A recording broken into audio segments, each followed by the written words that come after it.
মানুষ দেখছে, তারা খুবই উদ্বেগে আছে যে সেনাবাহিনী কি আবার এই গোলাগুলি এবং আন্দোলনকারীদের সাথে মুখোমুখি সংঘর্ষে লিপ্ত হবে কিনা, সে জায়গাটা একটু জানতে চাই আসলে সেনাবাহিনীর ভূমিকাটা কিরকম হবে। তারা কি যে দেখা মাত্র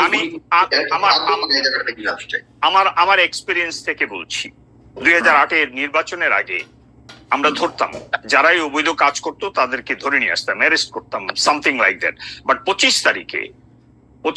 25শে September I forgot the date, একটি আদেশ আসলো যে আওয়ামী লীগকে ছেড়ে দিতে হবে, শুধু বিএনপি জামাত এগুলোকে ধরতে হবে।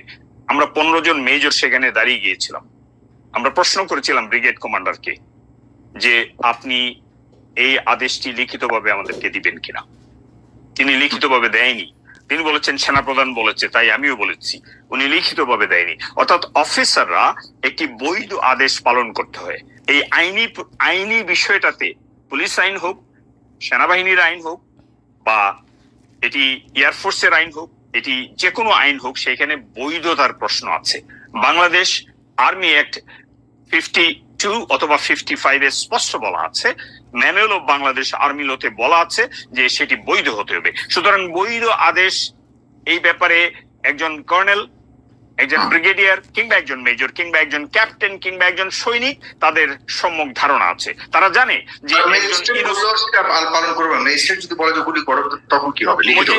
বলেও তার গুলি করার কথা না, গুলি করারও প্রক্রিয়া আছে, সেটি লম্বা সময় লাগবে, আমি বলতে চাচ্ছি না।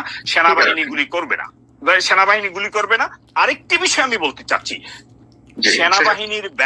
সেনাবাহিনীর ট্যাঙ্কের ব্যারেল কিংবা এলএমজির ব্যারেল যদি গুড়িয়ে দেওয়া হয়, তাহলে সেটি signal to the innocent people, অর্থাৎ জনতা যা চায় তার পক্ষে চলে যায়। এই সেনাবাহিনী, আমার বিশ্বাস, এই সেনাবাহিনীর ব্যারেল ঘুরে যাবে।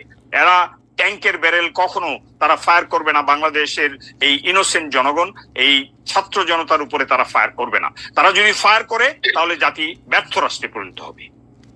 আপনাকে ধন্যবাদ।